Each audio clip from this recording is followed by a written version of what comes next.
Bem, Ricardo Mendes e Filomena Gomes concretizaram uma das aventuras mais apetecíveis de muitos a percorrer a Patagónia e a Terra do Fogo.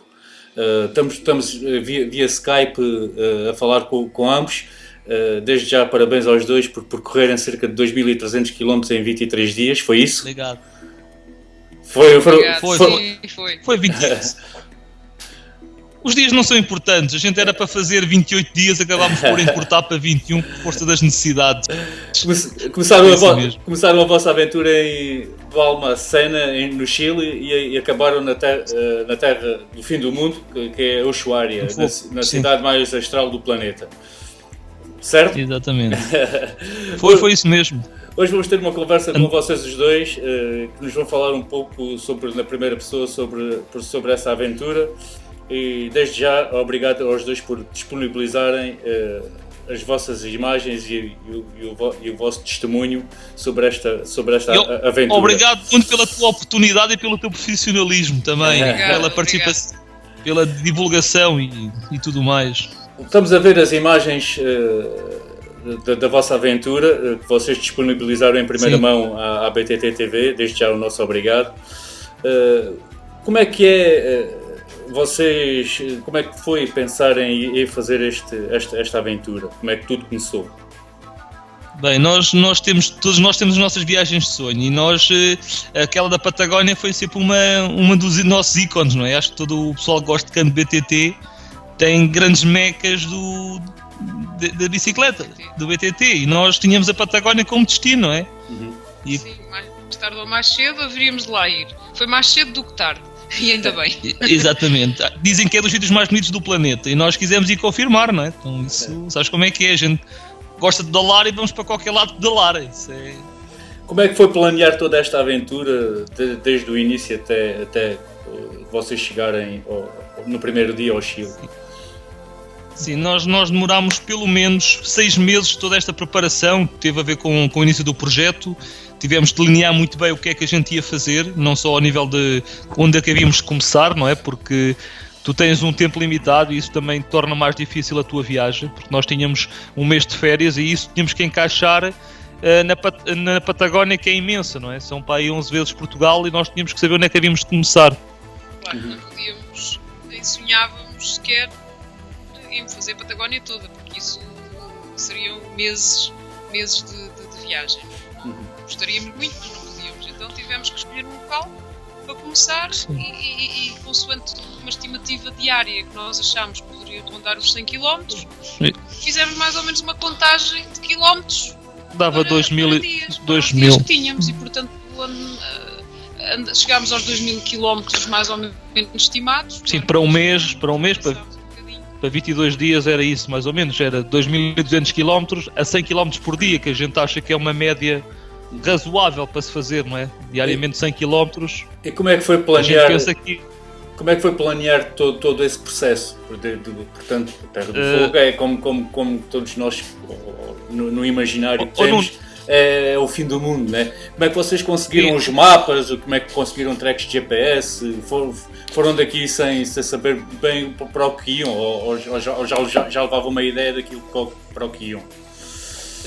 Nós constatámos que aquilo que nós levávamos na nossa mente foi muito aquém do que realmente vimos lá, porque, como a Filomena sabe, nós pesquisámos imenso sobre a Patagónia, desde comprar livros e mapas locais, arranjar os tracks e relatos de pessoas que lá tinham estado, e depois as coisas não correram conforme aquilo que foi relatado por outros aventureiros. Eu posso dizer, nós tínhamos nomes de terras onde havia pessoas que diziam que tinham lá dormido e nós aconteceu-nos, a terra não tinha nada. Portanto, um barco que nós apanhámos havia uma vez por semana e nós não vimos isso em relato nenhum. Isso pode condicionar uma viagem a qualquer pessoa, não é? Uma semana parado num sítio. Sim, em termos de planeamento, nós baseámos todas as nossas... os nossos planeamentos foram baseados em determinadas premissas que nós encontramos em relatos e em contactos que fizemos. Só que, tal como o Ricardo estava a dizer, viemos a constatar que aquilo que nos contaram era muito insuficiente para aquilo que viemos a encontrar. Ou seja, havia pormenores de extrema importância, que se calhar para essas pessoas foram pormenores, mas para nós não foram. porque foram completamente determinantes para o desfecho da nossa viagem, como este caso que ele está a dizer do barco. Sim, Portanto, nós chegámos àquele sítio, da fronteira fechada. Também encontramos uma fronteira fechada, ou iríamos encontrar se por acaso, por mero acaso, no dia anterior, não nos tivessem dito que a fronteira estava fechada, nós teríamos continuado até, digamos, bater com o nariz na porta, não é? Sim, depois tínhamos voltado 3 dias para trás. Era 3 dias para trás, numa zona que, como eu te dizia há bocado, eu tinha arranjado os tracks e eu tinha confrontado vários tracks, eu arranjei várias informações e depois nós montamos umas coisas em cima das outras e desenhamos em cima dos mapas. E eu havia zonas no mapa que não havia caminhos, não havia nada, e eu pensei, bem, das duas uma, ou o caminho, isto mapa é antigo, ou então, olha, aqui é uma coisa...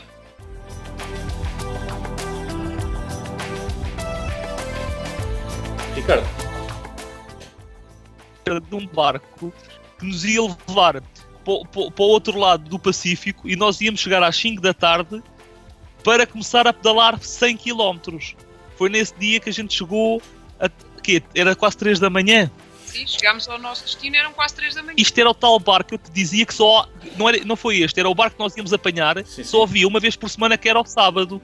E nós tínhamos que apanhar primeiro este, ou era às 10 da manhã, que nós não conseguíamos porque tínhamos quase 40 km para fazer. E nós estamos a falar nestas distâncias, para nós aqui europeus, pensa-se bem, 40 km nós fazemos isto em quê? Em 2 horas. Lá não. Lá, eu posso dizer que nós, para 100 km, nós andávamos a 10 à hora, porque o caminho, como vocês podem ver, o caminho é... Olha, nós aqui estamos de noite, aqui vê-se frontal. Portanto, nós temos que andar dia e noite para conseguir chegar à hora antes do barco partir. E nós andávamos ali, 12 à hora, porque o caminho era mesmo muito mal. Aquilo é... Sim. E depois o Ricardo não chegou a explicar, mas aquela imagem ali do ping-pong, aquilo era um estaleiro de óculos, nós estávamos à espera da hora do barco, estava um frio e vento lá fora, arranjámos ali um barracão que os trabalhadores usaram para passar o tempo, tinha lá uma mesa de ping-pong toda torta, vocês não conseguiram ver, mas aquela mesa não é uma mesa, aquilo é tipo uma parte côncava, um buraco. Portanto, a mesa é toda a descer e nós estávamos ali entretidos a passar o tempo e para ver se não arrefecíamos. É verdade. E aqui foi quando passámos para o outro lado, e já estamos aqui no vídeo, foi quando a gente passou para Candelária Mancil, que foi aí que tivemos que ficar, porque a gente tinha pedalado a noite, grande parte da noite, e acabámos por comer algo que só trazíamos, que era uma Cerelac. Foi o que nós comemos praticamente o dia todo, mais uma barra ou duas. Não arranjámos nada. Eu há bocado estava a dizer que nós pesquisámos muito no Google Earth quando eu tinha e eu achava estranho haver extensões de 400, 500 km em que não via uma única habitação. Eu não via nada e achava aquilo esquisito. Pensei, bem, isto é problema do Google Earth, não é? Exato. Bem, isto não é preciso, mas o que é que faz é que nós andámos distâncias bem maiores e realmente não víamos nada. Aquilo... As pessoas que, no nosso imaginário e para a nossa realidade europeia, nós temos uma certa concepção do que é. Pois essa concepção, esqueçam. Na Patagónia, essa concepção é gigantesca. Maior. Sim. Quer dizer, o isolamento é total. É verdade. E o que nós chamamos aqui de isolamento não é nada do... A gente levava comidas sempre para 2 dias, eventualmente. Por vezes acabávamos por conseguir comê-la quase toda no próprio dia. Pronto, porque era a necessidade. Nós estamos a ver... Aqui estamos a ver, nós estávamos a pensar... Aqui, este é um exemplo também, nunca ninguém falou disto. Isto é um single track que nós fizemos, que ligava a Argentina ao Chile. E aquilo eram apenas 18 km e nós íamos a contar com 18 km, mas demorámos 5 horas porque aquilo foi tudo a pé, quase. Exato. Quer dizer, aquilo tem lá zonas, nós para atravessar os ribeiros, a gente tinha que se descalçar, não é? E não conseguimos, aquilo era um frio, bem, ficávamos quase sem pés. Vocês conseguem ver que o single track era maravilhoso, era lindo, aquilo era uma coisa brutal para passar os 2 países. Agora, que estava em muito mau estado e tinha regos, onde foi mais à frente até a GoPro me caiu, a GoPro acabou do capacete, acabou por tombar toda. Isto nem com carga nem sem ela. Há aqui zonas que não se passa. E chegámos à 1 da tarde, ao Lago do Deserto. A gente chega depois no fim deste single track, que falavam que era um single track, mas não dizem, bem, vocês vão demorar ali 6 ou 7 horas. Exato. E depois tem eventualmente há um barco e aconteceu-nos que nós conhecemos um casal de alemães em que vocês vão vê-los aí. eles a cavalo.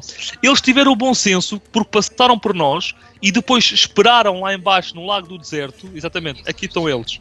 Eles estão a passar. Claro, com isto, eles fazem isto muito bem. A cavalo aquilo é maravilhoso, não é? Isto é o ícone lá naquela zona. Aqui estão a ver as acrobacias que nós tínhamos de fazer para passar os ribeiros. Imaginem 18 km disto. Pronto. É que foram 18 km de puro empurranço. Exatamente. E como vimos atrás também com um temporal, com muita chuva. Era neve. Nevou inclusivamente neste percurso. Nevou, choveu, parou. E depois de um lado e do outro, a gente nunca há de ver em certas partes, de um lado e do outro é glaciar. Aquilo está completamente coberto de neve. E agora ao fundo já se vê o Lago do Deserto. E há bocado estava-te a dizer, este casal alemão teve o bom senso de ficar lá, juntamente com outros indivíduos que ficaram lá a dormir porque não arranjaram barco, e como eles viram e sabiam que vinham mais duas pessoas a caminho, esperaram por nós até que o barco chegasse para irmos todos juntos, porque senão chegávamos ao fim desta loucura e não tínhamos barco para o outro lado. Sim. Convencemos-nos que já tínhamos perdido o barco há muito tempo. Pronto. A dada altura desligamos. Exato. O barco está perdido. Vamos chegar lá e vamos ter que ficar lá para amanhã. Vamos ter que ficar a dormir para outro dia. Ficar lá para amanhã. E não tínhamos, a comida era... E a comida que tínhamos era para rir, porque aquilo nunca ia dar para nos alimentar durante muitas horas. Então nós tínhamos feito dia e noite para chegar para apanhar o barco em Vila O'Higgins. Chegámos a Candelário, deram-nos comida e deram-nos uma Santos ou duas. Portanto, foi o que a gente levou para este dia. Estás a ver, não é? Agora, e como é que era em termos de comida, como é que vocês arranjavam a comida com as distâncias tão longas que vocês percorriam por dia? Tínhamos que carregar, ou seja... Mas era fácil vocês conseguirem essa comida do dia para o outro? Obviamente que não. E, vamos combinar uma coisa. Fácil é uma palavra que não se aplica na Patagónia. A nada. Não era fácil. Nem a comida, nem a alojamento, nem a distâncias, nem a nada. Portanto, fácil ali não existe. Não. É tudo difícil. Exato. E a comida era, sempre que no final de uma etapa chegávamos a um sítio e esse sítio era minúsculo, portanto, a nossa concepção sequer da aldeia ali não se aplica. Muitas vezes não há aldeia nenhuma. Era 100 pessoas, uma casa, ou duas ou três E casas. essas pessoas o que têm é mantimentos próprios, para consumo próprio, e também porque sabem que há turistas que lá chegam e não têm onde se abastecer. Então essas pessoas cedem-nos, portanto, ou nos confeccionam refeições mesmo, ou nos cedem alguns abastecimentos, alguns pães, claro. sei lá, eventualmente um pacote de bolachas, qualquer coisa. Olha, então aqui é exatamente está aqui agora. É que estás a ver, isto era normal, chegares, apanhares uma casa... Isto aqui neste momento é território argentino. Tínhamos passado ali uns quilómetros anteriores por uma placa que dizia bem-vindos à Argentina. E, portanto, este lago divide exatamente território chileno e argentino. Sim, é uma divisão natural. E, portanto, vimos ali uma casa que é ocupada pelos carabineiros locais, portanto, que fazem também o controle fronteiriço. E este barco faz ligações, mas também não tem um horário certo. Não tem, depende das pessoas. Depende das pessoas que lá estiverem para apanhar o barco. Se tiver muita gente, eles mandam ver o barco. Mas que é muita gente como tem que fazer o centro. Não é horário. Basicamente, se tiver lá muita gente, eles mandam ver o barco. Se não houver muita gente, se tiverem lá 2 ou 3, deixa estar e para que cheguem mais alto. É verdade, aqui lembro, estamos a chegar a El Chatén. A gente, quando chegou aqui, encontramos uma pastelaria. Bem, foi o nosso delírio. Foi a primeira vez que vimos alguma coisa. Já tinham aqui quantos quilómetros percorridos desde o começo? Sim. Já tinham quantos quilómetros? Ou quantos dias? Foi o início do dia seguinte. Portanto, tinham 2 dias. Quando? Do quê? Do El Chatén? Não, quantos dias já tinham de viagem? Já tínhamos pelo menos 5 ou 6 dias. Já tínhamos a carretera austral toda feita. Tínhamos mais de 600 km feitos até ali. E em termos de tínhamos uma semana. Exato, uma semana. Exato, e em termos de comida quase sem mantimentos durante essa semana, não? nós levámos uma comida liofilizada para depois cozinhar. Só que eu só arranjei álcool, eu tinha um fogão a álcool, só arranjei álcool passado 6 dias, ou 7, foi depois disto, foi aqui numa destas estradas, não foi em Alchatén, foi ali atrás, aquilo é uma comunidade de mochileiros, que há muita gente ali, foi o único sítio onde eu comprei álcool. Ou seja, nós andávamos a poupar as barras energéticas que levávamos ao máximo. Olha, aqui, e essa poupança, era em extrema necessidade. Houve uma altura que comemos meio pacote de bolachas, fizemos mais de 100 km com meio pacote de bolachas. Exatamente. As pastilhas de dextrose foi o que nos chafou nessa noite, que a gente pedalou até altas horas, ia ser a LAC, pronto. E foi isso, porque a gente contava com isolamento, mas não daquela forma. Não daquela Continuamos na Ruta 40. Aqui a primeira vez que viram já alguma coisa, algum troço com uma mais estável em relação aos outros dias, não? Eu trouxe melhor aqui, esta estrada. Sim. Sim, aqui foi um longo troço, já estávamos... Isto é a Ruta 40. Isto é a Ruta 40. A Ruta 40 começou, de facto, em Alcatrão, como nós estamos a ver. O que para nós foi, posso dizer, um luxo. Um luxo. Sim, até então nós não tínhamos tido Alcatrão nenhum. Portanto, aquilo que estão aqui a ver... Pensam assim, isto afinal não é assim muito difícil. Foi o primeiro Alcatrão que apanhámos em 600 km. Isto era ridículo. E tivemos por acaso a sorte. Vá lá, Deus foi amigo nesse dia. O vento não era. Pôs-nos o vento a favor. E que foi, portanto, fizemos 100 km enquanto o diabo esfrega um olho. Aqui já tem a chegar a outra localidade. Exatamente. Aqui estamos a chegar a El Calafate. El Calafate. É uma cidade importante. É Sim, de facto uma cidade importante. E foi aqui que, inclusivamente, ficámos 2 dias a descansar. Exatamente, e foi aqui que conseguimos abastecer bastante, onde eu consegui arranjar dos pequenos almoços, a gente conseguia ficar com muitos doces. E como a Filomena estava a dizer, o vento aqui estava a nosso favor. Portanto, nós ficámos aqui 2 dias, antes me esqueço. Isto é o Glaciar Preto Moreno, nós ficámos 2 dias, um deles foi para conhecer este glaciar que merece uma visita, como é óbvio, não é? Isto é uma coisa fenomenal. Nós aqui estamos, isto tem 60 metros de altura... E acho que 70 metros de altura, 5 km de frente e imensos de extensão, diâmetro, é uma coisa. Extensão que eu não sei dizer agora de cabeça. A gente agora aqui não consegue ouvir o barulho, mas isto está sempre a estalar. Aquilo, de vez em quando caem bocados de blocos ali de gelo. Bem, aquilo é um barulho ensurdecedor, porque esta massa de gelo está em constante movimento. Nós vemos aqui uma cor, isto não é bem branco, aquilo tem tonalidades de azul, bem, tem todas as tonalidades possíveis. De um glaciar, de uma massa, é como abrir o frigorífico e vês uma covete de gelo. Olha, aqui estás a ver, nós não precisamos de ser ricos para ter cenários destes a comer uma Santos. Isto é o restaurante mais luxuoso que se pode ter no mundo. Nós estávamos perante uma reserva, património da humanidade e portanto não há restaurante que suplante aquele cenário. Olha, isto é uma estância na Ruta 40. É um exemplo de uma pequena coisa que existe. A Ruta 40 era o isolamento, nós tínhamos cerca de 500 km que eu sabia que não havia nada. Estava a contar com, em montar a tenda, sabia Deus aonde, não é? Portanto, nós aqui ainda começávamos a sofrer nesta altura, porque já se começava a sentir o vento. Nós vocês podem ver que estamos completamente expostos, não há uma árvore, não há um arbusto, não há uma pedra. E em termos psicológicos, como é que é para superar isso? A Filomena... Vou dizer o que é psicologicamente suportar isto tudo. Para mim, eu tenho muitos anos de BTT. Aliás, vocês nesta imagem podia-se ver que nós vamos de lado. Vamos de lado porque o vento nesta altura era lateral e as rajadas de vento deitavam-nos ao chão. Aqui foi os 4 km que a gente fez em 4 horas fizemos 18 km. Eu estava aqui no meio do chão à espera que a Filomena chegasse, porque a gente tinha que fazer 30 km nesta estrada na Ruta 40, com o vento de frente. Sim, nós a dada altura tivemos que parar, não se conseguia continuar. É impossível e ninguém imagina o que é ter rajadas laterais que nos fazem tombar da bicicleta. Nós caímos várias vezes. Caímos pela força do vento. E portanto tivemos que chegar a um ponto de decidir. Temos que parar aqui, por acaso nós sabíamos que havia ali um destacamento de polícia. E esse destacamento de polícia acolheu-nos. Portanto, ficámos lá a repousar, toda a tarde, dormimos lá, o o polícia deixou-nos entrar, cedeu-nos beliches. E disse mesmo, hoje está mesmo muito vento. Há muito tempo não via tanto vento assim.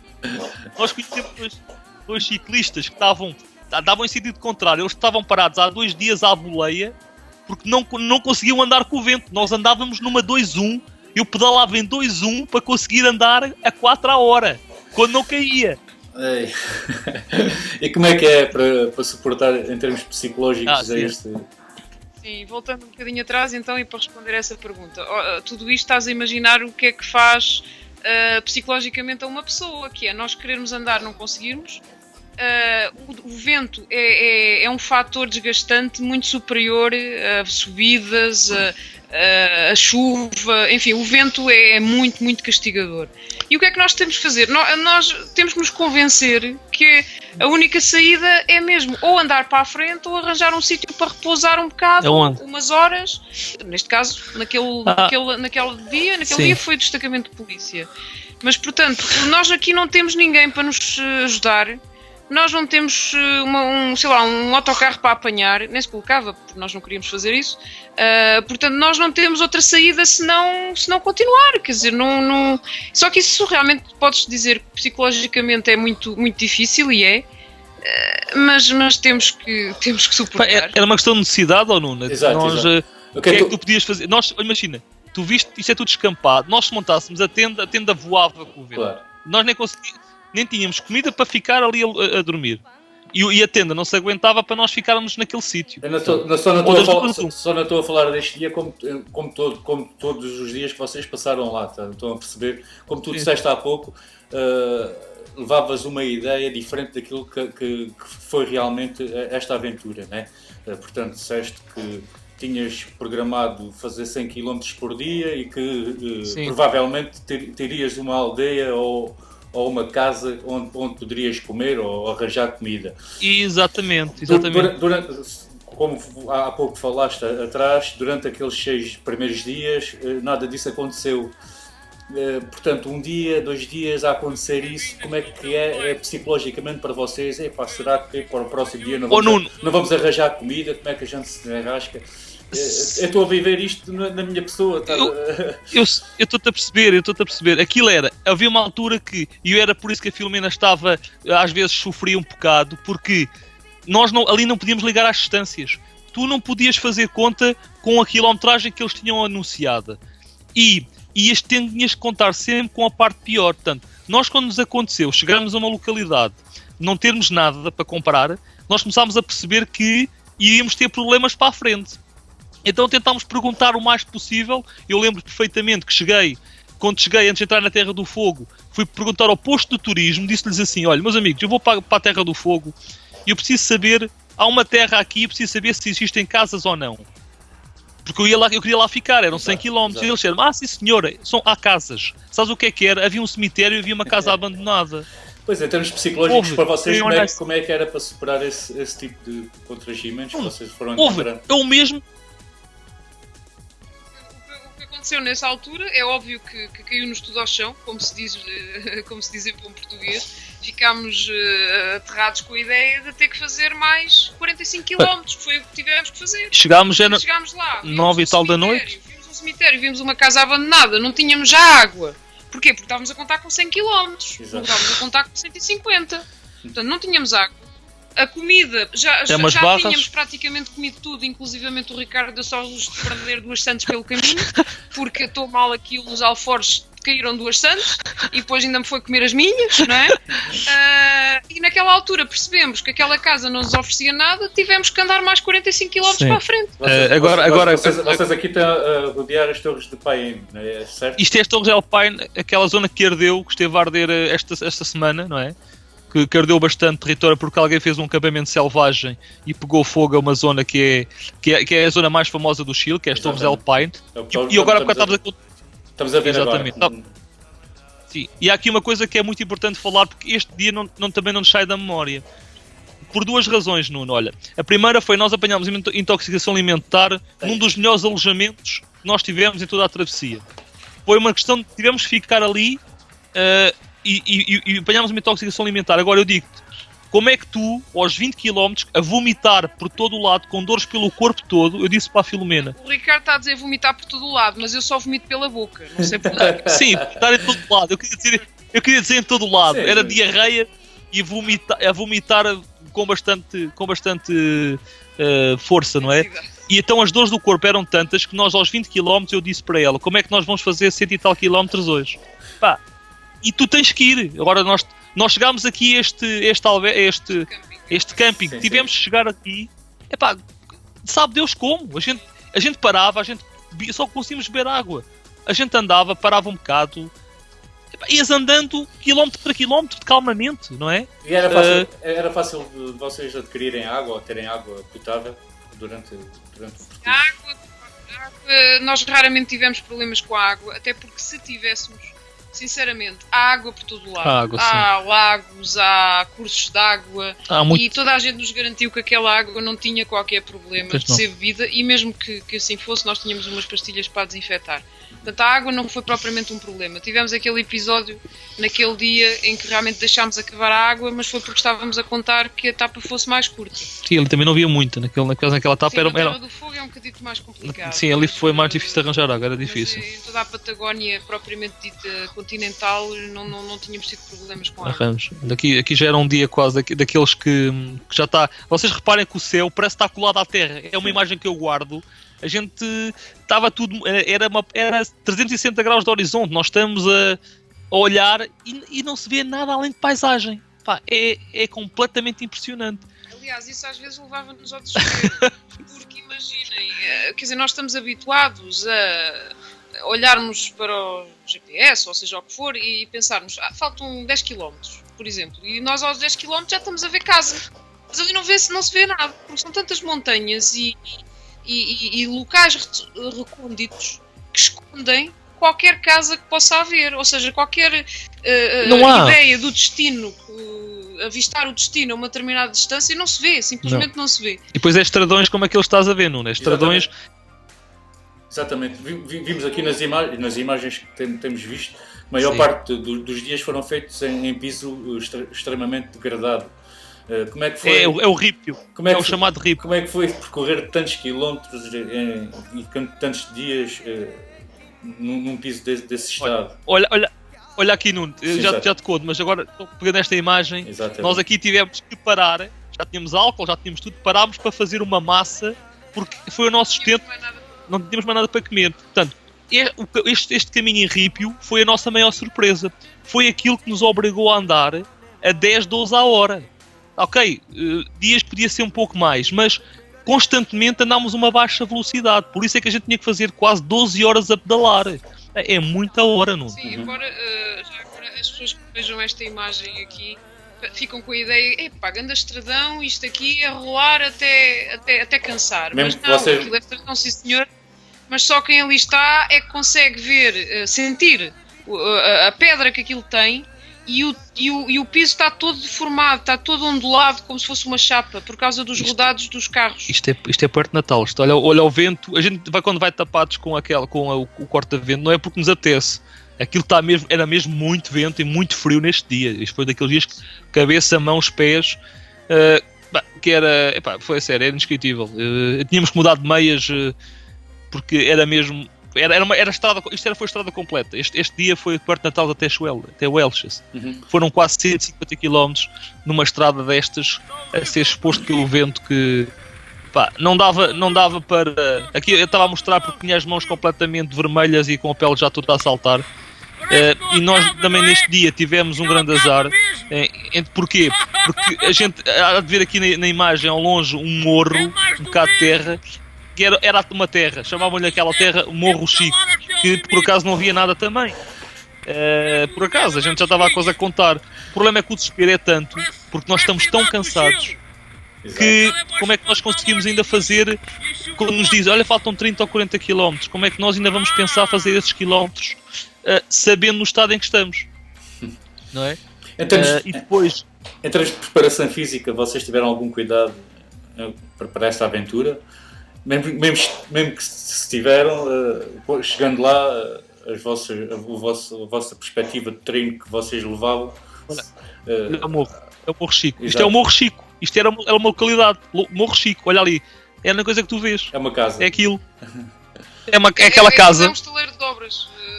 Pouco mais. Pois. Quer dizer... mas para responder à tua pergunta sobre a preparação física, é óbvio que nós tentámos ter cuidado. O que se passou foi que os preparativos da viagem também acabaram por roubar tempo para treinarmos. E se me perguntares, fizeram um treino específico para a Patagónia? Não. Quer dizer, nós estamos acostumados a treinar, treinamos quando podemos, mas não fizemos assim uma preparação muito específica. Agora, posso dizer que em termos físicos isto foi um massacre. Foi um massacre.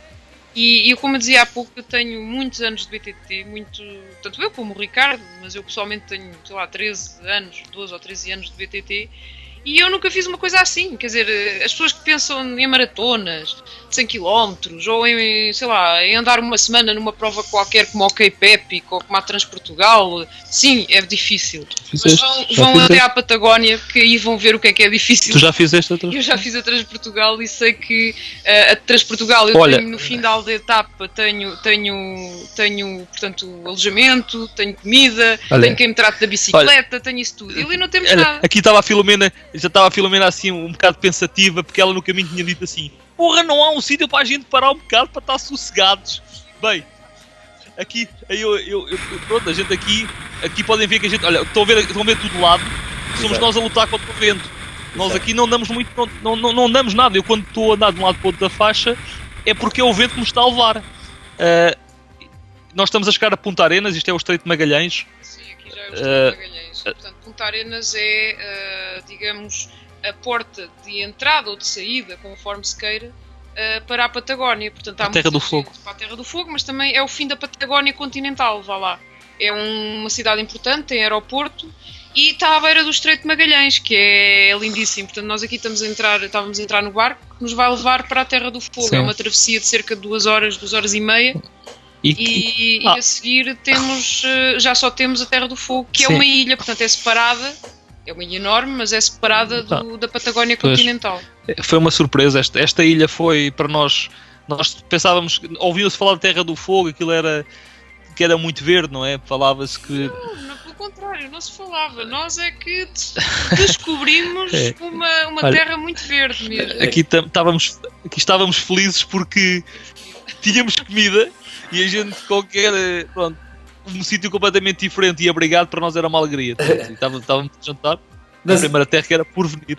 Nas imagens, ouvi, quando estava a editar o vosso vídeo, que em certa altura tu disseste que tinham que comer toda a comida que tinham porque era proibido de levar a comida para o Chile. Sabes o porquê disso? Sim. Ricardo? Sim. Sim, estou a ouvir. Sabes o motivo do porquê é que não podiam levar a atravessar a fronteira com comida? Eles falam em impostos e saúde pública por causa daquilo que podes passar, como aquilo é uma zona, um ecossistema tão sensível, a zona do Chile, não é? Imagina o que é tu levares uma semente que seja invasora ou levares produtos contaminados. Aquilo pode destruir por completo toda a zona, toda a fauna daquele país. Então eles proíbem-te de levar alimentos frescos, as tais sementes, mel, tudo o que possa prejudicar o país deles, eles não te permitem levar comida. Portanto, então nós tínhamos de ter essa atenção, ou comíamos tudo antes, ou tínhamos que levar as coisas mais ou menos dissimuladas e dizer que não levávamos nada, a não ser as barras, e eles aí perdoavam-nos. Se estiverem embalado não tem problema. Sim. Comida tipo sandes feitas, ou fruta, não deixam. Ou sementes, portanto, esse tipo de coisas, tudo que é fresco. Olha, não deixam passar. Aqui sou eu a brincar com a Filomena, arranjei uma bola, mandei-lhe uma bola, estávamos aqui a tentar a ver a temperatura da água do Pacífico, nós aqui... Bem, é tudo Estreito de Magalhães, aqui sim, é o Estreito de Magalhães. Aqui tu dizes que isto é 10 vezes superior ao Alentejo, não é? A certa altura dizes isso. Epá, eu acho que sim, porque imaginem um Alentejo, mas depois com muita água do Estreito de Magalhães e planície que nunca mais. Planície recortada, ela é recortada, é montado alentejano. Sim. Nós aqui ao final da terceira semana foi onde encontramos uma horta, foi aqui. Foi o único sítio onde eu acho que eles conseguem cultivar alguma coisa. Porque as hortas são protegidas por estes pequenos montes que nós vimos, pronto, que se vê. As estradas são um bocadinho melhores. A estrada aqui, o ripio na Terra do Fogo era bastante melhor. A gente já conseguia rolar mais confortáveis. As bicicletas também ajudaram muito, temos que ser sinceros. Sim.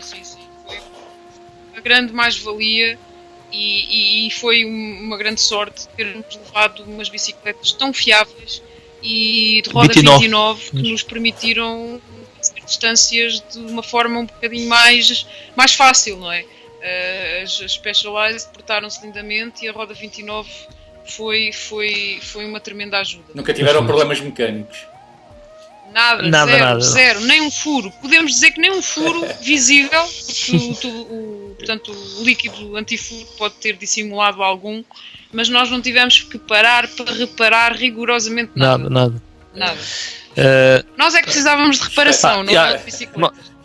Nós por acaso é curioso, nós vimos lá muitos estrangeiros. Os estrangeiros não fazem acima dos 70 km. Eles não têm preparação física e não têm bicicleta para vencer aquelas distâncias que nós andávamos a fazer. Portanto, como eu te disse, nós tínhamos que ir aos 150 km para conseguir abastecer e dormir um bocado melhor do que aquilo que o terreno nos permitia, não é? Quer dizer, e então íamos aos 150 km, aos 160, uma vez. Uma vez que tivemos que chegar aos 163, acho. Fosse o que fosse, Nuno, aqui eu acho que tinha uma parte no vídeo que eu digo que já não estamos muito motivados. Pois é, quer dizer, o prazer acaba por se diluir passado muitas horas em cima da bicicleta, não é? Nós já levávamos mais de 15 dias, íamos aqui na Terra do Fogo, quer dizer, 9 da noite, ainda é dia, não é? Sim. E nós não sabemos quando é que vamos chegar. É delicado, a gente pensa assim, bem, faltam mais 10 ou 15 e quando é que a gente lá vai chegar? Pois, a questão é, tu não podes avaliarmos as distâncias de maneira diferente, tens que pensar de outra maneira. Quantas horas havia de noite? Aqui, estás a ver, lá escurecia, nós quando chegámos ao fim do mundo, aquilo escurecia perto das 11. Aqui devia escurecer 10 e tal. Nós era 9 e tal da noite, andávamos a pedalar ainda, desde as 8 da manhã. Claro.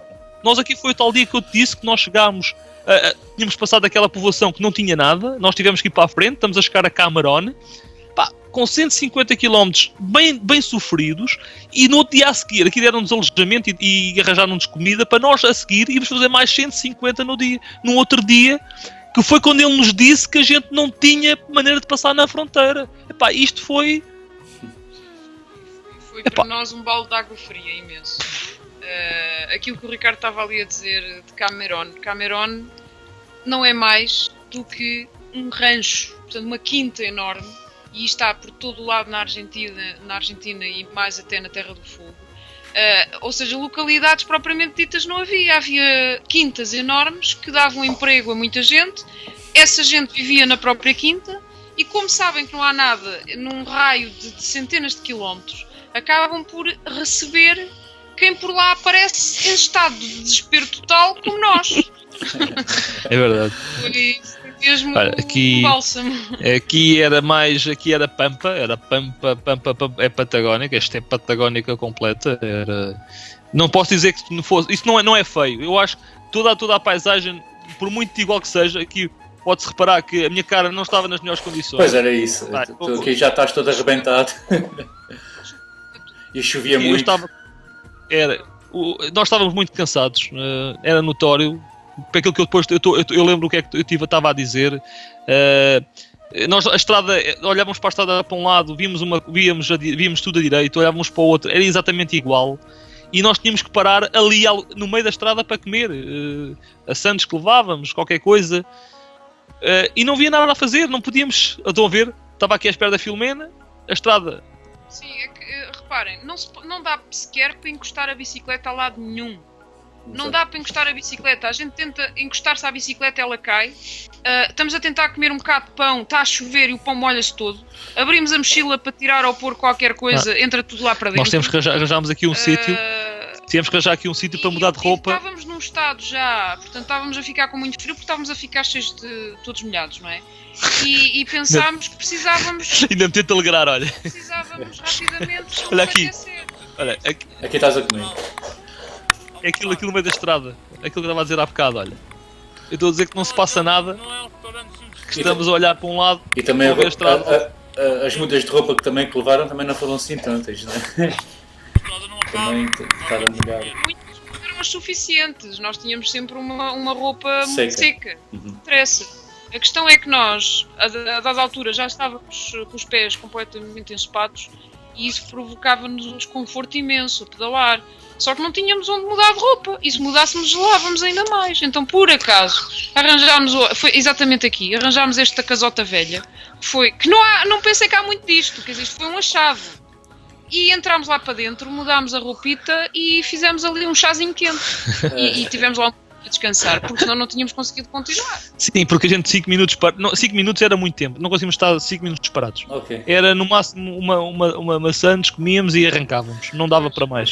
Ricardo e Filomena, temos cerca de 8 minutos para acabar. Sim.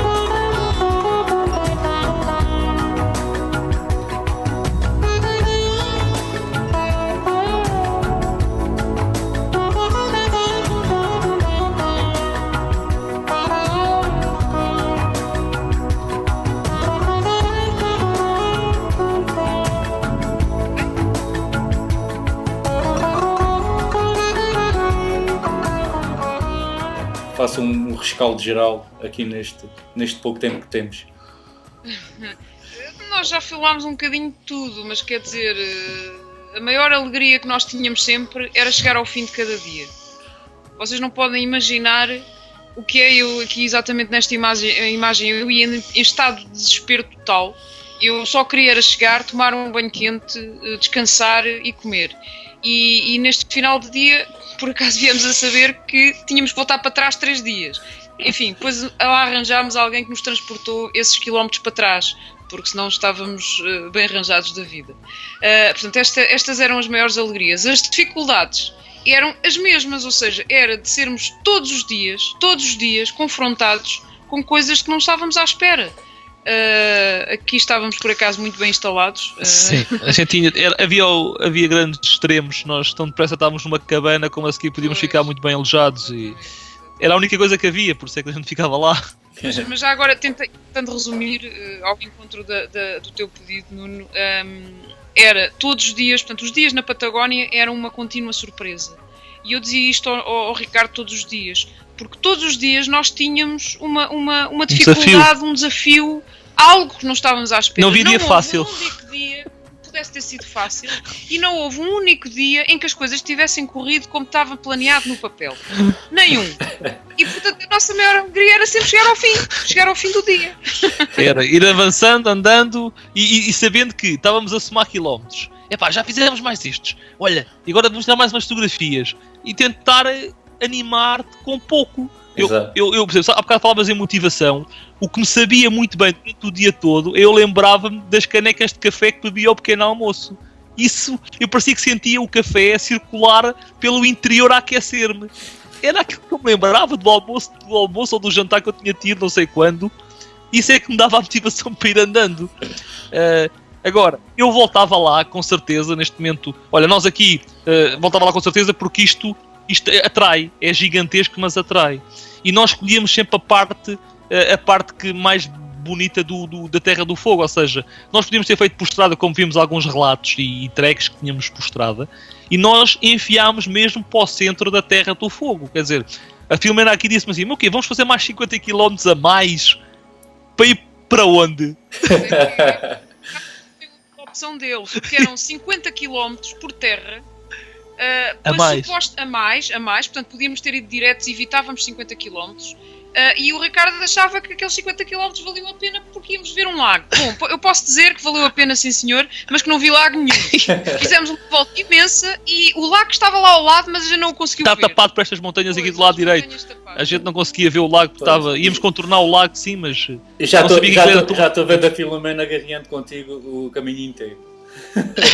Não, era com os quilómetros. Eu aqui depois fiz as contas, disse à Filomena, quando chegámos à estrada ainda faltam para aí 30 ou 40.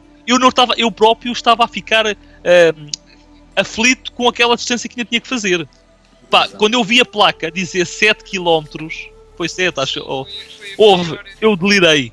Eu delirei porque não estava a acreditar que faltavam 7 km para Tallinn e que nós íamos ficar ali tão perto. Eu estava a contar com 30. Estás a ver? E quer dizer, e depois lá fomos muito bem recebidos, quer dizer, uma padaria fantástica, toda a gente falava daquela padaria e o homem acolheu-nos lá dentro. Portanto, isto são as recordações que nós temos melhor com as pessoas que te recebem porque sabem e te cumprimentam no caminho e admiram-te pela tua coragem e determinação num sítio daqueles. Porque de carro é difícil. Pá, eu li um livro da Maria João Ruela que ela diz que fazia 300 km e não via ninguém. E nós de bicicleta era mais dias. Estão a ver? E aqui estamos estamos aqui na padaria, no armazém da padaria. E estamos aqui dos sacos de farinha, estamos a jantar. Estamos a jantar ali. Fizemos aqui o nosso... Pusemos a mesa em cima de umas paletes de madeira. Fomos comprar uma garrafa de vinho, cozinhámos uma massa. Aqui é a tal padaria, porque era o armazém, mas aqui é a mesma padaria. E isto é uma padaria de categoria. E foi a primeira vez que nós vimos ali uma coisa que dizia Nescafé. Atenção. Porque nós andámos um mês a ver uma água-choque que não podemos chamar de café. Opa, aquecia, que era o interessante. E aquilo... Aqui estamos no último dia de viagem. Aqui isto é o último dia, que eram quase 100 km, era estrada, a ligação para... é praticamente estrada de Tauína a Ushuaia. É uma estrada já muito concorrida, com muitos carros, e essa estrada vem desde lá de cima da terra do início da Terra do Fogo, se nós quisermos. Portanto, não tem graça nenhuma. Diz. Sim, do Ushuaia ainda fomos até ao parque, foi mesmo o Ushuaia até ao Parque Natural, ainda está para aí a 30 km, portanto nós fomos mesmo até à ponta mais ao extremo, até ao extremo até mesmo ao fim do mundo. Vamos lá ver, o Ushuaia é o fim do mundo, mas ainda há um bocadinho mais de terra para além do Ushuaia, e nós fomos até esse final, que é uma baía que se chama Lapataia. E que fica dentro já do Parque Nacional da Tierra del Fuego. Sim, a gente vai ver um pouco mais à frente. Lá ficar o ponto, obviamente. Sim, aqui eu dizia à Filomena que esta etapa até era uma etapa, vamos ter uma etapa fácil, é o último dia. Pá, porque sabia que era Alcatrão. Mas, sinceramente... Foi uma tareia. Uma tareia. Foi. Até ao último dia foi tareia. A sério. Não foi como a gente... a gente pensava que ia ser mais fácil, mas de facto não aconteceu. De todas as aventuras que vocês já tiveram, e já foram bastantes, daquilo que nós sabemos, esta foi a mais difícil, sem dúvida. Completamente. Completamente. Não tenho... A sério, não consigo fazer comparação com nada daquilo que nós fizemos. Mesmo na Jordânia, que eu carregava 3 litros de água ou mais. Nunca tivemos tão isolados. Nunca na vida. Sentimos tanta solidão, tanta incerteza. As próprias pessoas não sabem o que é que existem a poucos quilómetros da terra deles. Eles não saem de lá. Estás a perceber, Nuno? Estamos a um minuto do fim. Aproveitem para dizer os agradecimentos aos vossos patrocinadores que patrocinaram de certo esta viagem. Ricardo. Sim, nós agradecemos imenso para já a todos os apoiantes da Operação Anéis Vermelho que apoiaram-nos a €1 por cada quilómetro disto que nós fizemos. E às nossas marcas que nos deram não só a bicicleta, como os GPS, os casacos, os alforjes da D-Maker, tanta coisa que a GoPro, tanta coisa que foi possível transformar esta viagem em algo que nós depois podemos partilhar. Estás a ver, Nuno? Uhum. Foi isso que poderemos agradecer, porque só partilhando é que nós conseguimos tornar estas memórias eternas, não é? Porque isto é que faz as pessoas voltarem àqueles sítios. Foi assim que eu comecei a andar de bicicleta, a viajar cada vez mais. Sim, mas eu acho que o Nuno depois consegue aproveitar. Sim. Filomena, estás à vontade, podes dizer as últimas palavras. Posso? Falo agora ou calmo para sempre, não é?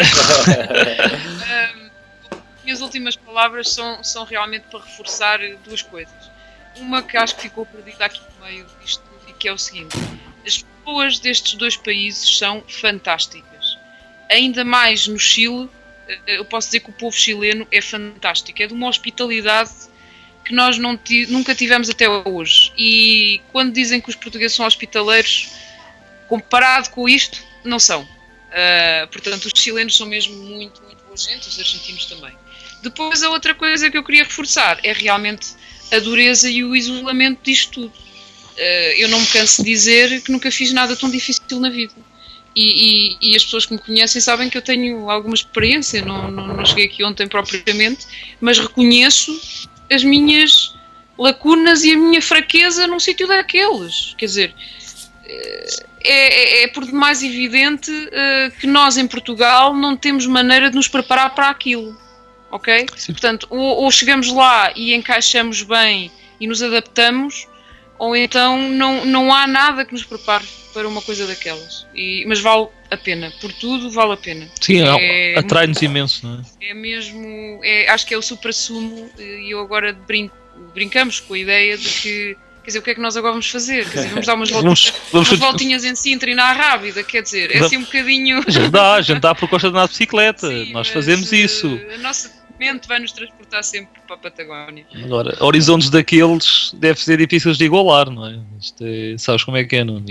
Nós vimos imagens, e agora que lá estivemos, já estivemos a ver para cima, para o lado do Peru, e agora ainda por cima está lá a ver o Dakar, não é? Está a ver o Dakar, está a fazer a parte, está a subir até à zona do Peru, e nós estamos muito apaixonados por toda aquela estrada que vai até ao Alasca. Só que tem que ser por partes, sabes como é que é isto? Para quem trabalha. Olha, Ricardo e Filomena, obrigado por partilharem a vossa experiência com a BTT TV e com todos os web TVs que vão ver esta reportagem. Percorrerem estes 2.300 km numa terra tão hostil. E obrigado, e continuem essas aventuras e para partilhar connosco depois, na primeira pessoa, essas grandes aventuras que vocês têm feito por o mundo. Obrigado e obrigado. Nós é que agradecemos a oportunidade. Obrigado, Nuno. Espetáculo. Obrigado. Maravilha. Obrigado.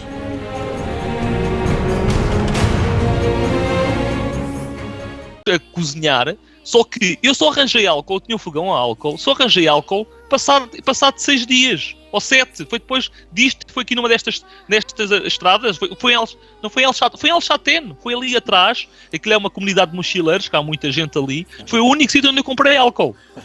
Ou seja, nós andávamos a poupar as barras energéticas que levávamos ao máximo. Olha, aqui, e essa poupança, era em extrema necessidade. Houve uma altura que comemos meio pacote de bolachas, fizemos mais de 100 km com meio pacote de bolachas. Exatamente. As pastilhas de Dextrose foi o que nos chafou nessa noite, que a gente pedalou até altas horas, e a Cerelac, pronto. E foi isso, porque a gente contava com isolamento, mas não daquela forma. Não daquela... Aqui a primeira vez que viram já alguma coisa, algum troço com uma mais estável em relação aos outros dias, não? Eu trouxe melhor aqui, esta estrada. Sim. Sim, aqui foi um longo troço, já estávamos... Isto é a Ruta 40. Isto é a Ruta 40. A Ruta 40 começou, de facto, em Alcatrão, como nós estamos a ver. O que para nós foi, posso dizer, um luxo. Um luxo. Sim, até então nós não tínhamos tido Alcatrão nenhum. Portanto, aquilo que estão aqui a ver... Pensam assim, isto afinal não é assim muito difícil. Foi o primeiro Alcatrão que apanhámos em 600 km. Isto era rir. E tivemos por acaso a sorte. Vá lá, Deus foi amigo nesse dia. O vento era. Pôs-nos o vento a favor. E que foi, portanto, fizemos 100 km enquanto o diabo esfrega um olho. Aqui já tem a chegar a outra localidade. Exatamente. Aqui estamos a chegar a El Calafate. El Calafate. É uma cidade importante. Sim, de facto uma cidade importante. E foi aqui que, inclusivamente, ficámos 2 dias a descansar. Exatamente, e foi aqui que conseguimos abastecer bastante, onde eu consegui arranjar dos pequenos almoços, a gente conseguia ficar com muitos doces. E como a Filomena estava a dizer, o vento aqui estava a nosso favor. Portanto, nós ficámos aqui 2 dias, antes me esqueço. Isto é o glaciar Preto Moreno, nós ficámos 2 dias, um deles foi para conhecer este glaciar que merece uma visita, como é óbvio, não é? É uma coisa fenomenal. Nós aqui estamos, isto tem 60 metros de altura... E acho que 70 metros de altura, 5 km de frente e imensos de extensão, diâmetro, é uma coisa. Extensão que eu não sei dizer agora de cabeça. A gente agora aqui não consegue ouvir o barulho, mas isto está sempre a estalar. Aquilo, de vez em quando caem bocados de blocos ali de gelo. Bem, aquilo é um barulho ensurdecedor, porque esta massa de gelo está em constante movimento. Nós vemos aqui uma cor, isto não é bem branco, aquilo tem tonalidades de azul, Bem, tem todas as tonalidades possíveis de um glaciar, de uma massa. É como abrir o frigorífico e vês uma covete de gelo. Olha, aqui está, estás a ver? Nós não precisamos de ser ricos para ter cenários destes a comer uma Santos. Isto é o restaurante mais luxuoso que se pode ter no mundo. Nós estávamos perante uma reserva, património da humanidade e, portanto, não há restaurante que suplante aquele cenário. Olha, isto é uma estância na Ruta 40. É um exemplo de uma pequena coisa que existe. A Ruta 40 era o pior isolamento. Nós tínhamos cerca de 500 km que eu sabia que não havia nada. Estava a contar com... Pronto, em montar a tenda sabia Deus aonde, não é? Portanto, nós aqui ainda começávamos a sofrer nesta altura, porque já se começava a sentir o vento. Nós estamos, vocês podem ver que estamos completamente expostos. Não há uma árvore, não há um arbusto, não há uma pedra. E em termos psicológicos, como é que é para superar isso? A Filomena... Vou dizer o que é psicologicamente suportar isto tudo. Para mim, eu tenho muitos anos de BTT. Aliás, vocês nesta imagem podia-se ver que nós vamos de lado. Vamos de lado porque o vento nesta altura era lateral e as rajadas de vento deitavam-nos ao chão. Aqui foi os 4 km que a gente fez em 4 horas fizemos 18 km. Eu estava aqui no meio do chão à espera que a Filomena chegasse, porque a gente tinha que fazer ainda 30 km nesta estrada corrente na Ruta 40, com o vento de frente. Sim, nós a dada altura tivemos que parar, não se conseguia continuar. É impossível e ninguém imagina o que é ter rajadas laterais que nos fazem tombar da bicicleta. Nós caímos várias vezes. Caímos pela força do vento.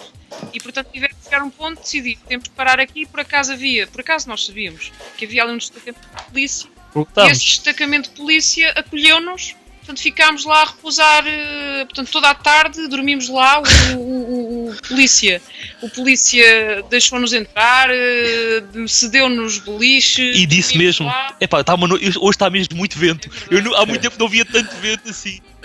Nós conhecemos dois ciclistas que davam em sentido contrário, eles estavam parados há 2 dias à boleia, porque não conseguiam andar com o vento, nós andávamos numa 2-1, eu pedalava em 2-1 para conseguir andar a 4 a hora, quando não caía. Ei. E como é que é para suportar em termos psicológicos este... Sim, voltando um bocadinho atrás então e para responder a essa pergunta.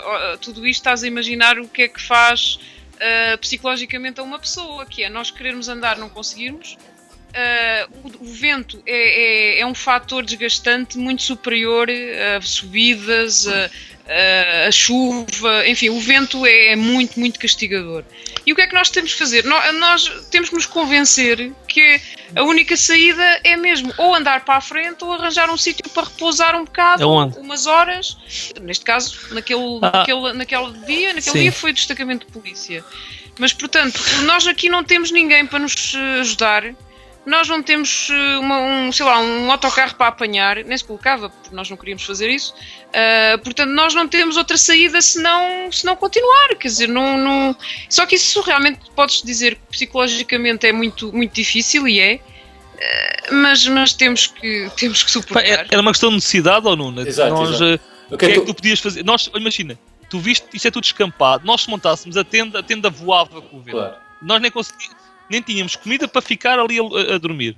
E a tenda não se aguentava para nós ficarmos naquele sítio. Só não estou a falar deste dia como todos os dias que vocês passaram lá. Tá? Estão a perceber? Como tu disseste há pouco, levavas uma ideia diferente daquilo que foi realmente esta aventura, né? Portanto, disseste que tinhas programado fazer 100 km por dia e que provavelmente terias uma aldeia ou uma casa onde poderias comer ou arranjar comida. Exatamente. Como há pouco falaste atrás, durante aqueles 6 primeiros dias, nada disso aconteceu. Portanto, 1 dia, 2 dias a acontecer isso, como é que é psicologicamente para vocês? Será que para o próximo dia não vamos arranjar comida? Como é que a gente se arrasca?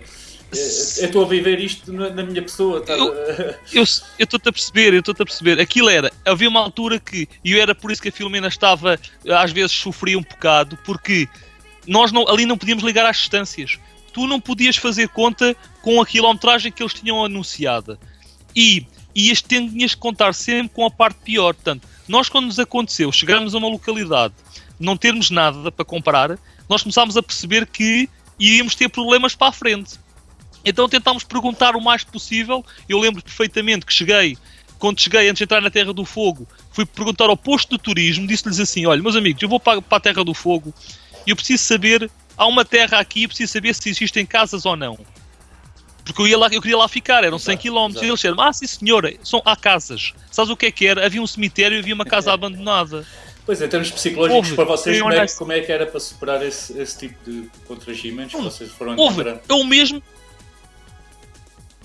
O que aconteceu nessa altura é óbvio que caiu-nos tudo ao chão, como se diz em bom português. Ficámos aterrados com a ideia de ter que fazer mais 45 km, que foi o que tivemos que fazer. Chegámos lá, 9 e tal da noite. Vimos um cemitério, vimos uma casa abandonada, não tínhamos já água. Porquê? Porque estávamos a contar com 100 km, não estávamos a contar com 150. Portanto, não tínhamos água. A comida, já tínhamos praticamente comido tudo, inclusivamente o Ricardo deu só os de perder 2 sandes pelo caminho, porque estou mal aqui, os alforjes caíram 2 sandes e depois ainda me foi comer as minhas, não é? E naquela altura percebemos que aquela casa não nos oferecia nada, tivemos que andar mais 45 km para a frente. Vocês aqui estão a rodear as Torres de Paine, não é certo? Isto é as Torres de Paine, aquela zona que ardeu, que esteve a arder esta semana, não é? Que ardeu bastante território porque alguém fez um acampamento selvagem e pegou fogo a uma zona que é a zona mais famosa do Chile, que é as Torres de Alpine. E agora estamos a ver exatamente. Agora. Sim. E há aqui uma coisa que é muito importante falar, porque este dia também não nos sai da memória. Por 2 razões, Nuno. Olha, a primeira foi nós apanhámos intoxicação alimentar num dos melhores alojamentos que nós tivemos em toda a travessia. Foi uma questão de tivemos que ficar ali e apanhámos uma intoxicação alimentar. Agora eu digo-te, como é que tu, aos 20 km, a vomitar por todo o lado, com dores pelo corpo todo, eu disse para a Filomena. O Ricardo está a dizer vomitar por todo o lado, mas eu só vomito pela boca, não sei porquê. Sim, vomitar em todo o lado, eu queria dizer em todo o lado. Sim, era diarreia e a vomitar com bastante força, não é? E então as dores do corpo eram tantas que nós aos 20 km eu disse para ela, como é que nós vamos fazer 100 e tal quilómetros hoje? Pá, e tu tens que ir. Agora nós chegámos aqui a este camping. Sim, tivemos que chegar aqui. Epá, sabe Deus como? A gente parava, só conseguimos beber água. A gente andava, parava um bocado. Epá, ias andando quilómetro para quilómetro, calmamente, não é? E era fácil de vocês adquirirem água ou terem água potável durante o percurso?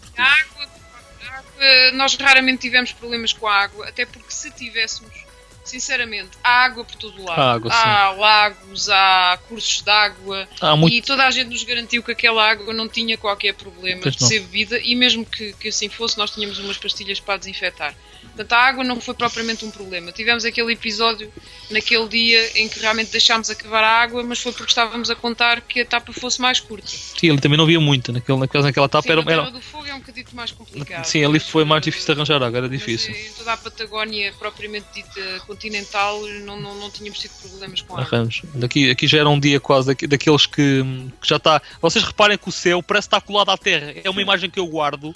A gente estava tudo... Era 360 graus de horizonte. Nós estamos a olhar e não se vê nada além de paisagem. Pá, é completamente impressionante. Aliás, isso às vezes levava-nos ao desespero.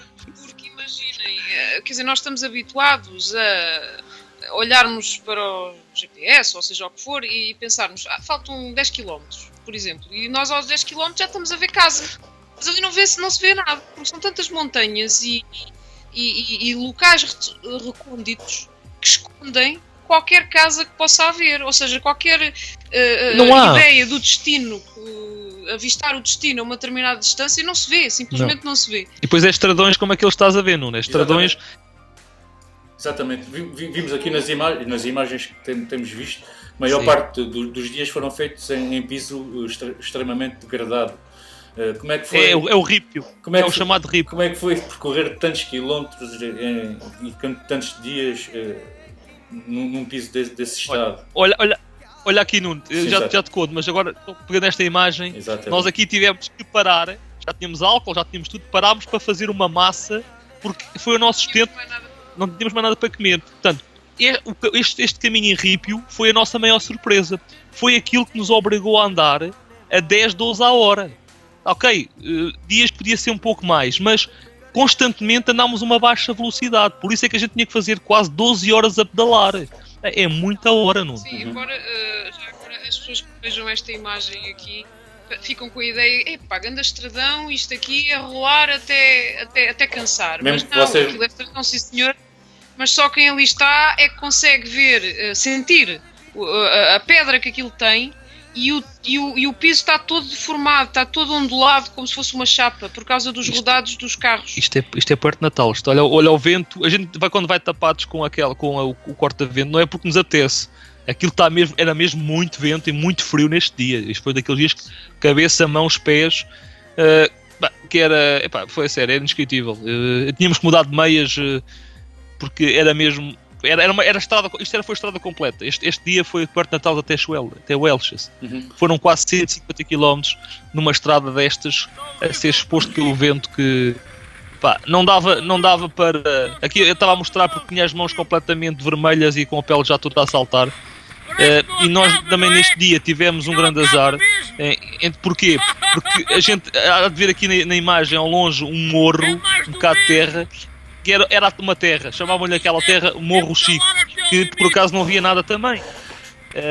Por acaso, a gente já estava a coisa a contar. O problema é que o desespero é tanto, porque nós estamos tão cansados, que como é que nós conseguimos ainda fazer, quando nos dizem, olha, faltam 30 ou 40 km, como é que nós ainda vamos pensar fazer esses quilómetros, sabendo no estado em que estamos, não é? E depois, em termos de preparação física, vocês tiveram algum cuidado para esta aventura? Mesmo que se tiveram, chegando lá, a vossa perspectiva de treino que vocês levavam? É o Morro Chico. Isto é o Morro Chico. Isto era uma localidade. Morro Chico, olha ali. É no que tu vês. É uma casa. É aquilo. É aquela casa. É um estaleiro de obras. Pouco mais. Depois. Quer dizer. Mas para responder à tua pergunta sobre a preparação física, é óbvio que nós tentámos ter cuidado. O que se passou foi que os preparativos da viagem também acabaram por roubar tempo para treinarmos. E se me perguntares, fizeram treino específico para a Patagónia? Não. Quer dizer, nós estamos acostumados a treinar, treinamos quando podemos, mas não fizemos assim uma preparação muito específica. Agora, posso dizer que em termos físicos isto foi um massacre. Foi um massacre. E eu, como eu dizia há pouco, eu tenho muitos anos de BTT, tanto eu como o Ricardo, mas eu pessoalmente tenho, 13 anos, 12 ou 13 anos de BTT, e eu nunca fiz uma coisa assim. Quer dizer, as pessoas que pensam em maratonas, de 100 km, ou em andar uma semana numa prova qualquer como o Cape Epic ou como a Transportugal, sim, é difícil. Mas vão até à Patagónia, porque aí vão ver o que é difícil. Tu já fizeste a Eu já fiz a Transportugal e sei que a Transportugal, tenho no final da etapa, tenho portanto, alojamento, tenho comida, tenho quem me trate da bicicleta, tenho isso tudo. E ali não temos nada. Aqui estava a Filomena, já estava a Filomena assim um bocado pensativa, porque ela no caminho tinha dito assim: porra, não há um sítio para a gente parar um bocado para estar sossegados. Bem, aqui, pronto, a gente aqui podem ver que a gente, olha, estão a ver tudo de lado, somos nós a lutar contra o vento. Nós aqui não damos muito, não damos nada. Eu quando estou a andar de um lado para o outro da faixa, é porque é o vento que me está a levar. Nós estamos a chegar a Punta Arenas, isto é o Estreito de Magalhães. Sim, aqui já é o Estreito de Magalhães. Portanto, Punta Arenas é, digamos, a porta de entrada ou de saída, conforme se queira, para a Patagónia. Portanto, há a Terra do Fogo. Para a Terra do Fogo, mas também é o fim da Patagónia continental, vá lá. É uma cidade importante, tem aeroporto e está à beira do Estreito de Magalhães, que é lindíssimo. Portanto, nós aqui estávamos a entrar no barco que nos vai levar para a Terra do Fogo. Sim. É uma travessia de cerca de 2 horas e meia. E a seguir já só temos a Terra do Fogo, que Sim. é uma ilha, portanto é separada, é uma ilha enorme, mas é separada da Patagónia continental. Foi uma surpresa, esta ilha foi para nós pensávamos, ouviu-se falar da Terra do Fogo, aquilo que era muito verde, não é? Falava-se que... Não, pelo contrário, não se falava, nós é que descobrimos uma terra muito verde mesmo. Aqui estávamos felizes porque tínhamos comida. E a gente, um sítio completamente diferente e abrigado, para nós era uma alegria. Estávamos a jantar, a primeira terra que era por venir. Das imagens, ouvi, quando estava a editar o vosso vídeo, que em certa altura tu disseste que tinham que comer toda a comida que tinham porque era proibido de levar a comida para o Chile. Sabes o porquê disso? Sim. Ricardo? Sim. Sim, estou a ouvir. Sabes o motivo do porquê que não podiam atravessar a fronteira com comida? Eles falam em impostos e saúde pública por causa daquilo que podes passar, como aquilo é uma zona, um ecossistema tão sensível, a zona do Chile, não é? Imagina o que é tu levares uma semente que seja invasora ou levares produtos contaminados. Aquilo pode destruir por completo toda a zona, toda a fauna daquele país. Então eles proíbem-te de levar alimentos frescos, as tais sementes, mel, tudo o que possa prejudicar o país deles, eles não te permitem levar comida. Portanto, então nós tínhamos de ter essa atenção, ou comíamos tudo antes, ou tínhamos que levar as coisas mais ou menos dissimuladas e dizer que não levávamos nada. A não ser as barras, e eles aí perdoavam-nos. Se estiverem embalado não tem problema. Sim. Comida tipo sandes feitas, ou fruta, não deixam. Ou sementes, portanto, esse tipo de coisas, tudo que é fresco. Olha, não deixam passar. Aqui sou eu a brincar com a Filomena, arranjei uma bola, mandei-lhe uma bola. Estávamos aqui a tentar a ver a temperatura da água do Pacífico. Nós aqui. Bem, é tudo Estreito de Magalhães, aqui sim, é o Estreito de Magalhães. Aqui tu dizes que isto é 10 vezes superior ao Alentejo, não é? A certa altura dizes isso. Epá, eu acho que sim, porque imaginem um Alentejo, mas depois com muita água do Estreito de Magalhães e planície que nunca mais. Planície recortada, ela é recortada, é montado alentejano. Sim. Nós aqui ao final da terceira semana foi onde encontramos uma horta, foi o único sítio onde eu acho que eles conseguem cultivar alguma coisa. Porque as hortas são protegidas por estes pequenos montes que nós vimos, que se vê. As estradas são um bocadinho melhores. A estrada aqui, o ripio na Terra do Fogo era bastante melhor. A gente já conseguia rolar mais confortáveis. As bicicletas também ajudaram muito. Temos que ser sinceros. Sim. Foi uma grande mais-valia e foi uma grande sorte termos levado umas bicicletas tão fiáveis e de roda 29 que nos permitiram fazer distâncias de uma forma um bocadinho mais fácil, não é? As Specialized portaram-se lindamente e a roda 29 foi uma tremenda ajuda. Nunca tiveram problemas mecânicos? Nada. Zero, nem um furo. Podemos dizer que nem um furo visível, porque portanto, o líquido antifuro pode ter dissimulado algum, mas nós não tivemos que parar para reparar rigorosamente nada. Nada. Nós é que precisávamos de reparação, não é de bicicletas. Nós por acaso, é curioso, nós vimos lá muitos estrangeiros. Os estrangeiros não fazem acima dos 70 km. Eles não têm preparação física e não têm bicicleta para vencer aquelas distâncias que nós andávamos a fazer. Portanto, como eu te disse, nós tínhamos que ir aos 150 km para conseguir abastecer e dormir um bocado melhor do que aquilo que o terreno nos permitia, não é? Quer dizer, e então íamos aos 150 km, aos 160, uma vez. Uma vez que tivemos que chegar aos 163, acho. Fosse o que fosse, Nuno, aqui eu acho que tinha uma parte no vídeo que eu digo que já não estamos muito motivados. Pois é, quer dizer, o prazer acaba por se diluir passado muitas horas em cima da bicicleta, não é? Nós já levávamos mais de 15 dias, íamos aqui na Terra do Fogo, quer dizer, 9 da noite, ainda é dia, não é? Sim. E nós não sabemos quando é que vamos chegar. É delicado, a gente pensa assim, bem, faltam mais 10 ou 15 e quando é que a gente lá vai chegar? Mas a questão é, tu não podes avaliarmos as distâncias de maneira diferente, tens que pensar de outra maneira. Quantas horas iria de noite? Aqui, estás a ver, lá escurecia, nós quando chegámos ao fim do mundo, aquilo escurecia perto das 11. Aqui devia escurecer 10 e tal. Nós era 9 e tal da noite, andávamos a pedalar ainda, desde as 8 da manhã. Claro. Nós aqui foi o tal dia que eu te disse que nós chegámos, tínhamos passado aquela povoação que não tinha nada, nós tivemos que ir para a frente, estamos a chegar a Camarón, com 150 km bem sofridos, e no outro dia a seguir, aqui deram-nos alojamento e arranjaram-nos comida para nós a seguir íamos fazer mais 150 no outro dia, que foi quando ele nos disse que a gente não tinha maneira de passar na fronteira. Isto foi para nós um balde de água fria imenso. aquilo que o Ricardo estava ali a dizer de Cameron. Cameron não é mais do que um rancho, portanto uma quinta enorme, e está por todo o lado na Argentina e mais até na Terra do Fogo. Ou seja, localidades propriamente ditas não havia. Havia quintas enormes que davam emprego a muita gente.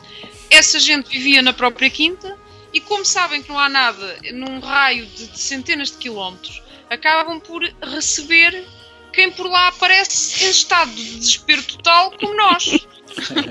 É verdade. Foi mesmo aqui, um bálsamo. Aqui era Pampa, é Patagónica, esta é Patagónica completa.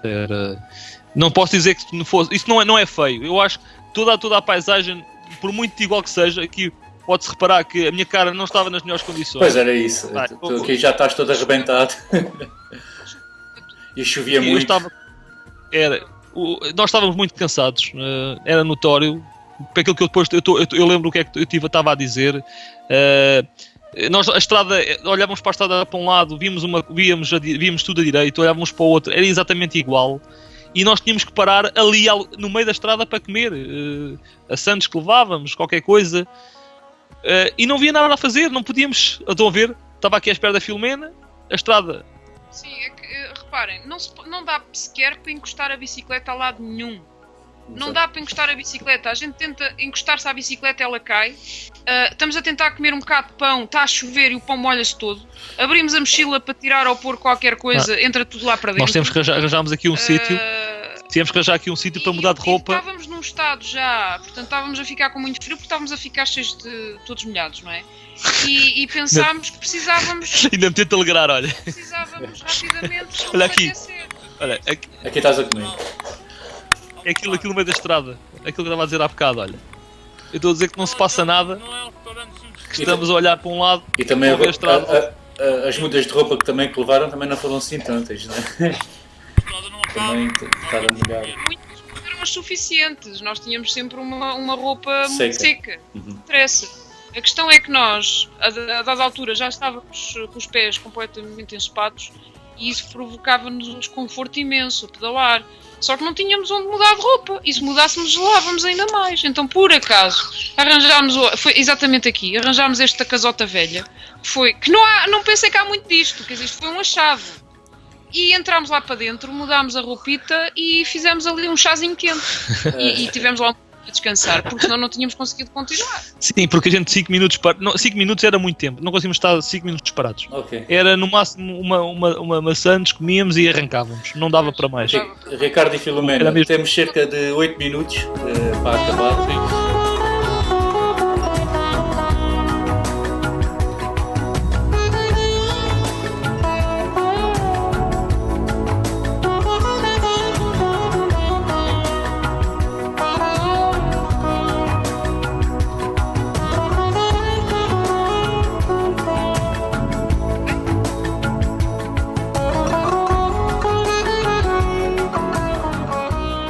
Faça um rescaldo geral aqui neste pouco tempo que temos. Nós já falámos um bocadinho de tudo, mas quer dizer, a maior alegria que nós tínhamos sempre era chegar ao fim de cada dia. Vocês não podem imaginar o que é eu aqui exatamente nesta imagem. Eu ia em estado de desespero total. Eu só queria era chegar, tomar um banho quente, descansar e comer. E neste final de dia, por acaso viemos a saber que tínhamos que voltar para trás 3 dias. Enfim, depois lá arranjámos alguém que nos transportou esses quilómetros para trás, porque senão estávamos bem arranjados da vida. Portanto, estas eram as maiores alegrias. As dificuldades eram as mesmas, ou seja, era de sermos todos os dias confrontados com coisas que não estávamos à espera. Aqui estávamos por acaso muito bem instalados. Sim, a gente havia grandes extremos. Nós tão depressa estávamos numa cabana, como a seguir podíamos ficar muito bem alojados e era a única coisa que havia, por isso é que a gente ficava lá. Mas já agora, tentando resumir ao encontro do teu pedido, Nuno, era todos os dias, portanto os dias na Patagónia eram uma contínua surpresa. E eu dizia isto ao Ricardo todos os dias, porque todos os dias nós tínhamos uma dificuldade, um desafio, algo que não estávamos à espera. Não havia dia fácil. Um único dia pudesse ter sido fácil e não houve um único dia em que as coisas tivessem corrido como estava planeado no papel. Nenhum. E portanto a nossa maior alegria era sempre chegar ao fim do dia.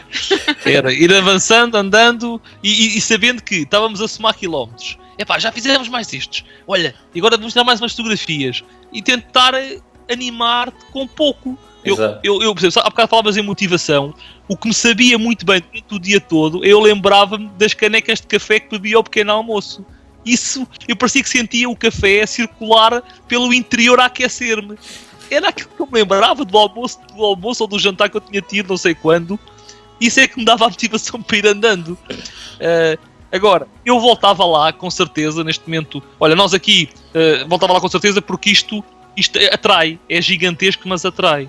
E nós escolhíamos sempre a parte que mais bonita da Terra do Fogo, ou seja, nós podíamos ter feito por estrada, como vimos alguns relatos e treks que tínhamos por estrada, e nós enfiámos mesmo para o centro da Terra do Fogo. Quer dizer, a Filomena aqui disse-me assim, ok, vamos fazer mais 50 km a mais para ir para onde? A opção deles, que eram 50 km por terra, a mais, portanto podíamos ter ido diretos e evitávamos 50 km. E o Ricardo achava que aqueles 50 km valiam a pena porque íamos ver um lago. Bom, eu posso dizer que valeu a pena, sim senhor, mas que não vi lago nenhum. Fizemos uma volta imensa e o lago estava lá ao lado, mas a gente não o conseguiu ver. Está tapado por estas montanhas aqui do lado direito. A gente não conseguia ver o lago, porque íamos contornar o lago, sim, mas... Já estou vendo a Filomena agarreando contigo o caminho inteiro. Não, era com os quilómetros. Eu aqui depois fiz as contas, dizia à Filomena, quando chegámos à estrada ainda faltam para aí 30 ou 40. Eu próprio estava a ficar aflito com aquela distância que ainda tinha que fazer. Pá, quando eu vi a placa dizer 7 km, foi 7, acho. Eu delirei. Eu delirei porque não estava a acreditar que faltavam 7 km para Towin e que nós íamos ficar ali tão perto. Eu estava a contar com 30. Estás a ver? E... Epá, quer dizer, e depois lá fomos muito bem recebidos, quer dizer, uma padaria fantástica, toda a gente falava daquela padaria e o homem acolheu-nos lá dentro. Portanto, isto são as recordações que nós temos melhor com as pessoas que te recebem porque sabem e te cumprimentam no caminho e admiram-te pela tua coragem e determinação no sítio daqueles. Porque de carro é difícil. Pá, eu li um livro da Maria João Ruela que ela diz que fazia 300 km e não via ninguém. E nós, bicicleta, era mais dias. Estão a ver? E aqui estamos estamos aqui na padaria, no armazém da padaria. E estamos aqui... Dos sacos de farinha, estamos a jantar. Estamos a jantar ali. Fizemos aqui o nosso... Pusemos a mesa em cima de umas paletes de madeira. Fomos comprar uma garrafa de vinho, cozinhámos uma massa. Aqui é a tal padaria, porque era o armazém, mas aqui é a mesma padaria. E isto é uma padaria de categoria. E foi a primeira vez que nós vimos ali uma coisa que dizia Nescafé. Atenção. Porque nós andámos um mês a ver uma água-choca que não podemos chamar de café. Opa, aquecia, que era o interessante. E aquilo... Aqui estamos no último dia de viagem. Aqui isto é o último dia, que eram quase 100 km, era estrada, a ligação para... é praticamente estrada de Towin a Ushuaia. É uma estrada já muito concorrida, com muitos carros. E essa estrada vem desde lá de cima da terra do início da Terra do Fogo, se nós quisermos. Portanto, não tem graça nenhuma. Diz. Sim, do Ushuaia ainda fomos até ao parque. Foi mesmo o Ushuaia até ao Parque Natural, ainda está para aí a 30 km. Portanto, nós fomos mesmo até à ponta mais ao extremo, até ao extremo até mesmo ao fim do mundo. Vamos lá ver, o Ushuaia é o fim do mundo, mas ainda há um bocadinho mais de terra para além do Ushuaia. E nós fomos até esse final, que é uma baía que se chama Lapataia e que fica dentro já do Parque Nacional da Tierra del Fuego. Sim, a gente vai ver um pouco mais à frente. Nós vamos lá ficar ao ponto, obviamente. Sim, aqui eu dizia à Filomena que esta etapa até era uma etapa, vamos ter uma etapa fácil, é o último dia. Pá, porque sabia que era Alcatrão. Mas, sinceramente... Foi uma tareia. Foi. Até ao último dia foi tareia. A sério. Não foi como a gente... a gente pensava que ia ser mais fácil, mas de facto não aconteceu. De todas as aventuras que vocês já tiveram, e já foram bastantes, daquilo que nós sabemos, esta foi a mais difícil, sem dúvida. Completamente. Completamente. Não tenho, a sério, não consigo fazer comparação com nada daquilo que nós fizemos. Mesmo na Jordânia, que eu carregava 3 litros de água ou mais, nunca tivemos tão isolados, nunca na vida. Sentimos tanta solidão, tanta incerteza. As próprias pessoas não sabem o que é que existem a poucos quilómetros da terra deles. Eles não saem de lá. Estás a perceber, Nuno? Estamos a 1 minuto do fim. Aproveitem para dizer os agradecimentos aos vossos patrocinadores que patrocinaram de certo esta viagem. Ricardo. Sim, nós agradecemos imenso para já a todos os apoiantes da Operação Nariz Vermelho que apoiaram-nos a €1 por cada quilómetro disto que nós fizemos, e às nossas marcas que nos deram não só a bicicleta como os GPS, os casacos, os alforjes da D-Maker, tanta coisa que a GoPro, tanta coisa que foi possível transformar esta viagem em algo que nós depois podemos partilhar. Estás a ver, Nuno? Uhum. Foi isso que poderemos agradecer, porque só partilhando é que nós conseguimos tornar estas memórias eternas, não é? Porque isto é que faz as pessoas voltarem àqueles sítios. Foi assim que eu comecei a andar de bicicleta, a viajar cada vez mais. Sim, mas eu acho que o Nuno depois consegue aproveitar. Sim. Filomena, estás à vontade, podes dizer as últimas palavras. Posso? Falo agora ou calmo para sempre, não é? Minhas últimas palavras são realmente para reforçar 2 coisas. Uma que acho que ficou perdida aqui no meio disto tudo, e que é o seguinte: as pessoas destes 2 países são fantásticas. Ainda mais no Chile, eu posso dizer que o povo chileno é fantástico. É de uma hospitalidade que nós nunca tivemos até hoje. E quando dizem que os portugueses são hospitaleiros, comparado com isto, não são.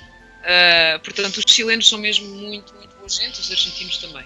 Depois, a outra coisa que eu queria reforçar é realmente a dureza e o isolamento disto tudo. Eu não me canso de dizer que nunca fiz nada tão difícil na vida. E as pessoas que me conhecem sabem que eu tenho alguma experiência, não cheguei aqui ontem propriamente, mas reconheço as minhas lacunas e a minha fraqueza num sítio daqueles. Quer dizer, é por demais evidente que nós em Portugal não temos maneira de nos preparar para aquilo, ok? Sim. Portanto, ou chegamos lá e encaixamos bem e nos adaptamos, ou então não há nada que nos prepare para uma coisa daquelas. Mas vale a pena, por tudo vale a pena. Sim, atrai-nos imenso, não é? É mesmo, acho que é o supra-sumo, e eu agora brincamos com a ideia de que, quer dizer, o que é que nós agora vamos fazer? Quer dizer, vamos dar umas voltinhas em Sintra e na Rábida, quer dizer, é assim um bocadinho... Jantar por Costa de Nada de bicicleta. Sim, nós fazemos isso. A nossa mente vai nos transportar sempre para a Patagónia. Agora, horizontes daqueles deve ser difíceis de igualar, não é? Sabes como é que é, não? Nós vimos imagens, e agora que lá estivemos, já tivemos a ver para cima, para o lado do Peru, e agora ainda por cima está lá a ver o Dakar, não é? Está a ver o Dakar, está a fazer a parte, está a subir até à zona do Peru, e nós estamos muito apaixonados por toda aquela estrada que vai até ao Alasca. Só que tem que ser por partes, sabes como é que é isto? Para quem trabalha. Olha, Ricardo e Filomena, obrigado por partilharem a vossa experiência com a BTT TV e com todos os web TVs que vão ver esta reportagem.